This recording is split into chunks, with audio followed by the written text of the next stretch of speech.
नमस्कार, मैं रविश कुमार। भारतीय राजनीति में इस्तीफा वो सर्वोच्च और सनातन मांग है जिसके किए जाते ही तुरंत दिए जाने की मिसाल कम है। बीजेपी ने आज प्रधानमंत्री और कानून मंत्री अश्विनी कुमार से इस्तीफा मांगा है और मांगते ही सरकार के संसदीय कार्य मंत्री कमलनाथ ने रिजेक्ट कर दिया।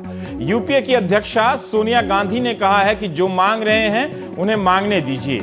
राजनीति के इस तेवर को छोड़कर अब संसद की स्टैंडिंग कमेटी की रिपोर्ट पर नजर डालिए, जिसने कहा है कि प्राइवेट कंपनियों को कोयले के खदान बिना किसी नियम के, बिना किसी हिसाब किताब के, बिना किसी निगरानी के बांट दिए गए।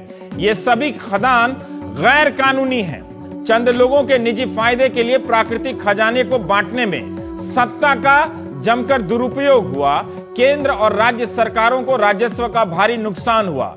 इसीलिए सभी कोल ब्लॉक्स के बांटने की जितनी भी प्रक्रियाएं अपनाई गई हैं और जितने भी इसमें अफसर शामिल हैं, सबकी जांच और इनके खिलाफ कार्रवाई की जाए।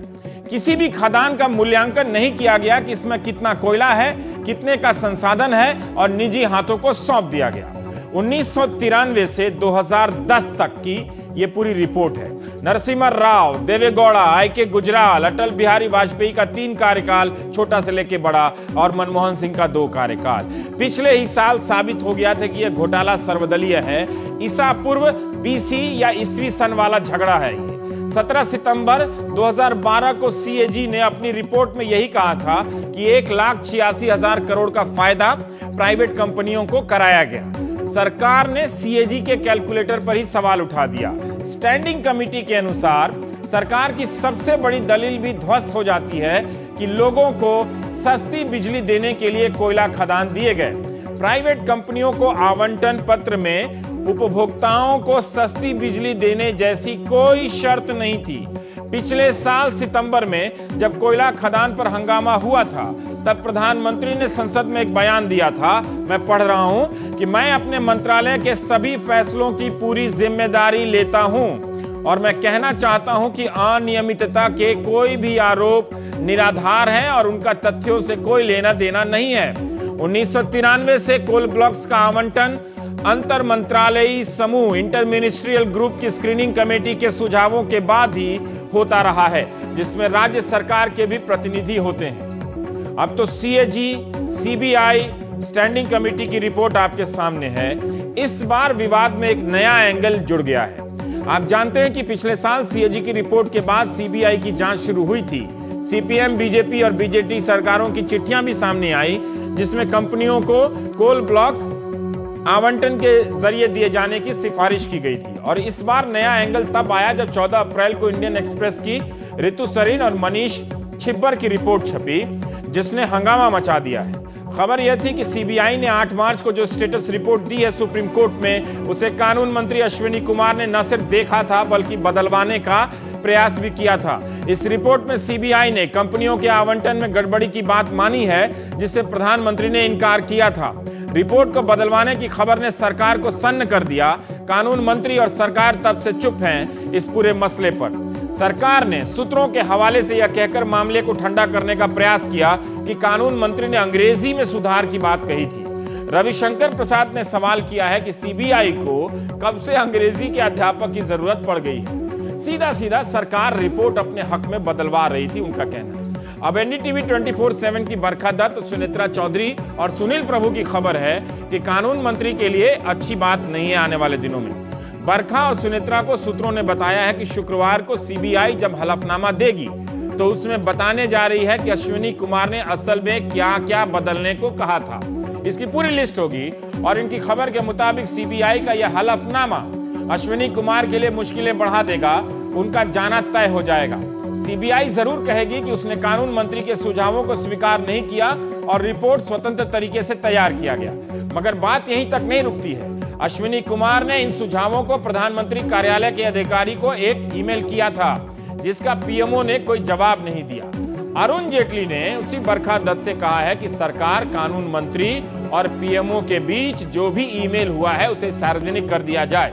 इससे साफ है कि प्रधानमंत्री कार्यालय के अधिकारी भी रिपोर्ट बदलवाने में शामिल थे और इस बात से कोई फर्क नहीं पड़ता कि CBI ने सरकार के सुझावों को स्वीकार नहीं किया। स्टैंडिंग कमेटी की रिपोर्ट के बाद, CAG की रिपोर्ट के बाद सीबीआई के छापों के बाद, अश्विनी कुमार के मामले के बाद क्या सरकार के लिए यह कहकर बचना आसान होगा कि बीजेपी का काम ही है इस्तीफा मांगना? हम प्राइम टाइम में चर्चा करेंगे। मुख्तार अब्बास नकवी साहब थोड़ी देर में जुड़ेंगे हमारे साथ। सांसद हैं भारतीय जनता पार्टी के। नीलोत्पल बसु जी हैं हमारे साथ, सीपीएम नेता। आबिद रसूल खान हैदराबाद से, कांग्रेस नेता। प्रंजय गुहा ठाकुरता, आर्थिक विशेषज्ञ और पत्रकार। रसूल साहब, आपसे ही हमारा पहला सवाल है, अगर आप दे सकें तो। अब बताइए कि प्रधानमंत्री ने तो यही बयान दिया था कि वो अपने सभी फैसलों की जिम्मेदारी लेते हैं और किसी तरह की कोई गड़बड़ी नहीं हुई थी। ये जो स्टैंडिंग कमेटी ने कहा है, जो एक सर्वदलीय कमेटी होती है, आप भी जानते हैं, इसमें तो 1993 से लेकर 2010 तक को ये बता दिया गया कि किस तरह से धांधली हुई है। सिर्फ धांधली शब्द का इस्तेमाल नहीं हुआ, लेकिन बंदर बांट और जिसे जैसा चाहा उसे बांटा गया है। अब भी जिम्मेदारी लेने के लिए किसी के इस्तीफा मांगने का ही इंतजार किया जाए क्या? रवीश कुमार जी, पहली बात यह है कि ये मैटर अब सुप्रीम कोर्ट के तहत है और सुप्रीम कोर्ट इसको सुपरवाइज कर रही है। ऐसे हालात में जो सुप्रीम कोर्ट का निर्णय होगा वो हर पार्टी को कबूल करना होगा, क्योंकि उससे हट के और कोई ऊपर न्याय देने वाली कोई बॉडी हमारे पास है नहीं। बात यहाँ पे ये है कि बीजेपी का और जो अपोजिशन का इस इशू पे जो स्टैंड है, कांग्रेस बार बार ये कह रही है कि हम हर डिबेट के लिए तैयार है, हर चीज़ के लिए हम आंसर देने तैयार है। प्रधानमंत्री से लेके सोनिया जी से लेके हमारे पूरे कमलनाथ जी सब बार बार बोल रहे हैं और बार बार इनका ये रुख रहा है कि पार्लियामेंट को स्टॉल करें, पार्लियामेंट में गड़बड़ करें और पार्लियामेंट को बर्खास्त करें। ये 2 दिन पहले जब पार्लियामेंट शुरू होने से पहले ही बरखादत अपने एनडीटीवी में बिग फाइट में पूरे दल के जो प्रवक्ता हैं और स्पोक्स पर्सन हैं, इन्होंने वादा किया था कि कोई भी इशू होगा तो हम बैठ के उस पर चर्चा करेंगे और उसका कोई हल निकालेंगे। उसके बाद इमीडिएटली जिस दिन पार्लियामेंट शुरू होती है उस दिन हम देखते हैं कि एक नया पृष्ठभूमि, ठीक है, पृष्ठभूमि में आप सही बात कह रहे हैं, लेकिन अभी एक रिपोर्ट है जिसमें बताया गया है कि आपकी सरकार ने भी अब इस रिपोर्ट को, अब इतना तो आप मान सकते हैं, ये सुप्रीम कोर्ट में नहीं है, ये तो राजनीतिक रिपोर्ट है, राजनीतिक लोगों ने, चुने हुए प्रतिनिधियों ने बनाई है इस रिपोर्ट को। अब इसमें कहा कि किसी भी प्रक्रिया का पालन नहीं किया गया, किसी भी प्रक्रिया का पालन नहीं किया गया और इसमें कोई भी रिपोर्ट, डेटा वगैरह इसमें नहीं है जिससे पता चले कि किसे दिया गया और क्यों दिया गया। सर रवीश कुमार जी, 2005 में जब 2004 में कांग्रेस पार्टी हुकूमत में आई थी, 2005 में प्रधानमंत्री जी एक मीटिंग का कॉल किए थे जहां पे उन्होंने पॉलिसी के बारे में डिस्कशन किया था, कोल पॉलिसी, और ये चाहते थे कि इसको कॉम्पिटिटिव बिडिंग पे लाए। वहां पे स्टेट गवर्नमेंट्स अपना रवैया बताए हैं कि हमको इस वक्त पर यह पॉलिसी चेंज करने से हमारा डेवलपमेंट रुक जाता है, और उन्होंने अपने पत्र लिखे हैं जो आज रिकॉर्ड में हैं, जिसमें बीजेपी के स्टेट्स भी हैं, दूसरे पार्टियों के स्टेट्स भी हैं, और यहाँ पे ये डिसीजन लिया गया कि अब ये पॉलिसी को अमेंड करने के लिए अगर कोल अलॉटमेंट रोका जाए तो ये पावर्स के लिए और इसके लिए बड़ा मसला होगा, और ये जो पॉलिसी चलते आ रही है 1993 से, इसी पॉलिसी के तहत आप आगे चलाइए। और उसी पॉलिसी के तहत बिल्कुल ये दिया गया है। यहाँ पे मसला ये आता है कि कुछ कंपनी जो कोल अलॉटमेंट किए हैं वो अपना प्रोडक्शन स्टार्ट नहीं किए हैं, उसके वजूहात पे हम इन्वेस्टिगेशन करे हैं। सीबीआई का इन्वेस्टिगेशन हुआ है, जीपीसी का इन्वेस्टिगेशन हुआ, इसमें सुप्रीम कोर्ट का इन्वेस्टिगेशन हुआ है। यहाँ पे एक बात आप ये समझना चाहिए कि ऑपोजिशन कोई भी कमेटी की रिपोर्ट से या कोई भी इन्वेस्टिगेशन से सेटिस्फाइड नहीं है। वो चाहते हैं सीबीआई इन्वेस्टिगेशन हो, वो चाहते हैं उसके बाद। आप मेरे सवाल का जवाब नहीं दे रहे हैं। आप देखिए, आप एक तकनीकी बात कर, मैं बता रहा हूं, मैं बता रहा हूं, एक सेकंड जी। देखिए, आपने कहा कि आप आवंटन की नीतियों का राज्य सरकारें विरोध कर रही थी क्योंकि आप चाहते थे, प्रधानमंत्री चाहते थे कि यह नीलामी के जरिए हो। ठीक है, वो एक अलग बात है, लेकिन ये रिपोर्ट ये कहती है कि आवंटन की प्रक्रिया में भी जो तरीके अपनाए गए वो पारदर्शी नहीं थे, उसका कोई रिकॉर्ड नहीं है, उसी पर सवाल है। कुमार जी, इसका मतलब नहीं कि जब आप किसी को आवंटित कर रहे हैं, इसका मतलब ये नहीं।